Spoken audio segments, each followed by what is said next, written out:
Hello dear students, I am Professor Shraddha Krike from the KK Wagh Arts, Commerce Science and Computer Science College. Today we are going to study the data link layer and its responsibilities from the computer networks. So what is the data link layer design issues? That means why the data link layer has been designed. So it will provide the services to the network layer.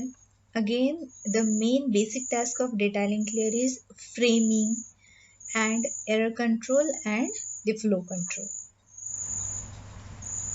The functions of the data link layer are to provide the services through the interface to the network layer, that is its upper layer. Again, it also deals with the transmission errors. It will regulate the data flow, that is if there exists a slow receiver and not swamped by the fast sender, that is it controls the flow of the execution.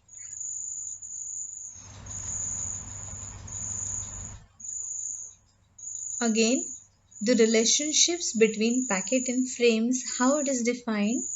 Whatever the packets that are received from the network layer from the sending machine are sent to the data link layer, then it will add this payload filled with the header and one trailer, and it converts this packet into a frames. So the framing part is done by the data link layer, and each and every frame has been added a header and one trailer part.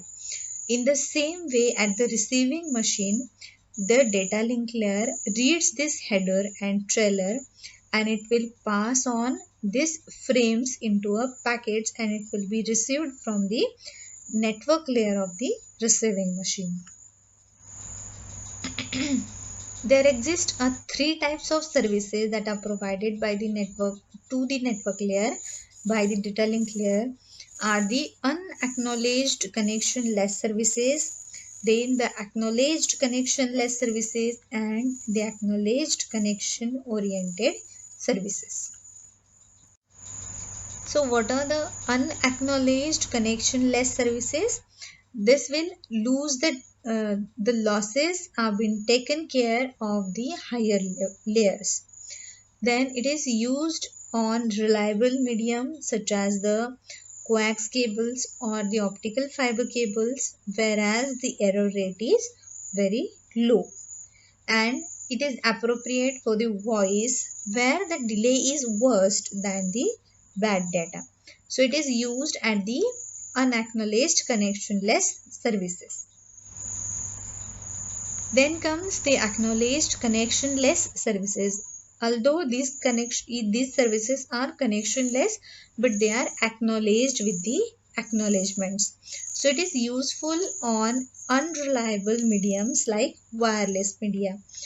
Acknowledgements added the delays. Then the adding of the acknowledgement in data link layer rather than in the network layer is just an optimization and not the requirement.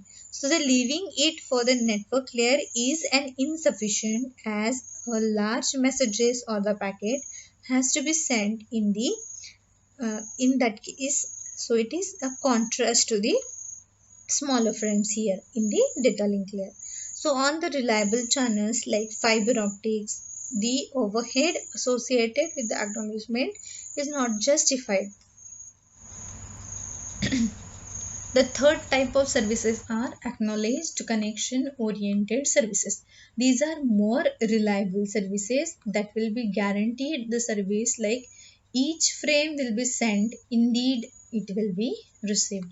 Each frame is received exactly once, and the frames are being received in an order. The special care has been taken to ensure that this is the connection-less services. Okay, so these are the connection-oriented type of services, and it will provide the acknowledgement for each and every frame. Now the next important task of the data link layer is framing. For the framing, there exist three different types of framing. First one is character count method, then the flag bytes with byte stuffing method, and the flag bytes with bit stuffing method. We'll see one by one. So the first method is framing with character count method. So here in the frame there exists frames, and that frames will be corrected by using the different characters. For example, in the first frame there are the 5 characters. So the character count will be mentioned in the first frame, and the another blocks or the another characters will be added into it. So there exist 5 different characters in the first frame. Then in the second frame there are also 5 characters, and that character count value is mentioned at the beginning of this frame. Then comes a third frame. It have the character count like 8, and the remaining 8 characters will follow this character count. So this is how the character count method has been implemented. But there may be the error in the character count method if we can skip any of the character, or by mistakenly if any one of the character will be mistakenly skipped or repeated, then the whole character count method, the framing method will be wrong, and the forward frames will be miscorrectly understood. So what is the problem with the framing with the character count? What if the count is garbled? Even if with the checksum, the receiver knows that the frame is bad and there is no way to tell where the next frame starts. So the asking for the retransmission does not help either, because the start of the transmitted frame is not known. So it is no longer used since next framing is framing with the byte stuffing. So what is a byte stuffing? There exists a one frame, and that will have the payload with header and the trailer. We will stuff with the byte called a flag byte. So if this is the original message with the flag bytes A, flag and B, then we will stuff this with the except character. With the after stuffing the A frame, then escape character or the byte, then flag byte, and then B. So this is how the byte will be stuffed in between these two frames. If there exists a flag byte, then we will add or stuff the escape flag byte, and if in between there is escape flag, then we will also add one escape flag byte. If there exist two flags between these two frames A and B, then we will stuff each escape character with these two frames. So this is how we will use the byte stuffing method, by using the byte stuff in between the frames. So what is the problem here? The fixed character size. So because of the fixed character size, the byte stuffing method will go into a problematic situation.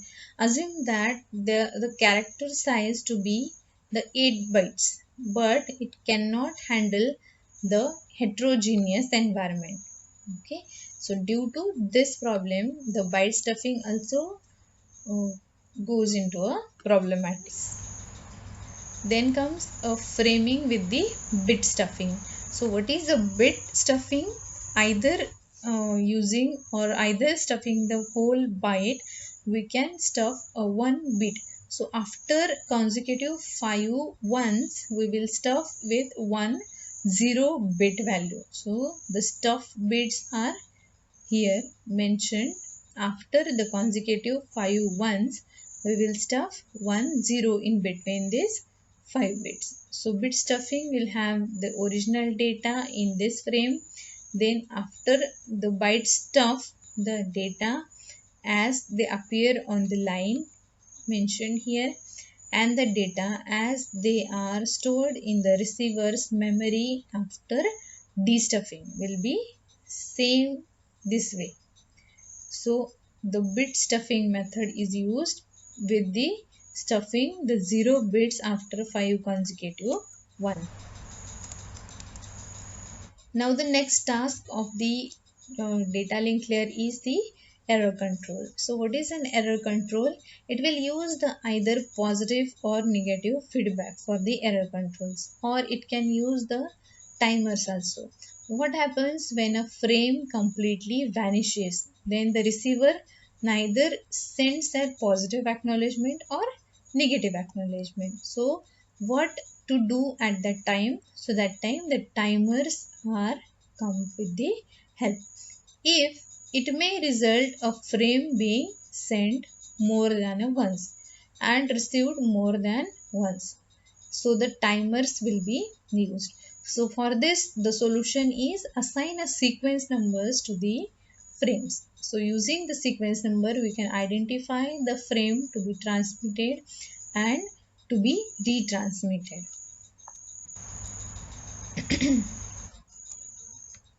To have the error detection method, we use the CRC method, that is cyclic redundancy code.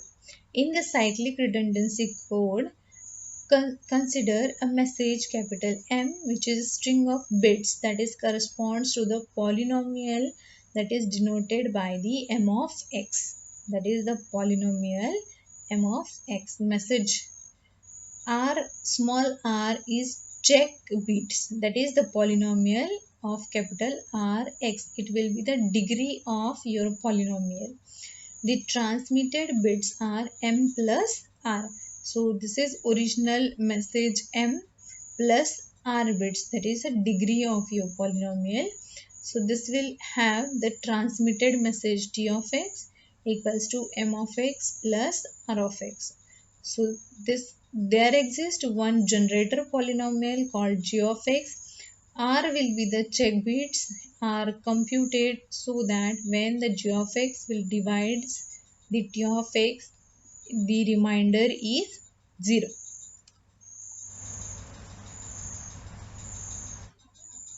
This is how the CRC will be calculated.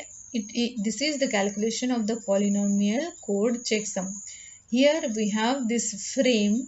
There exist a bits from the frame.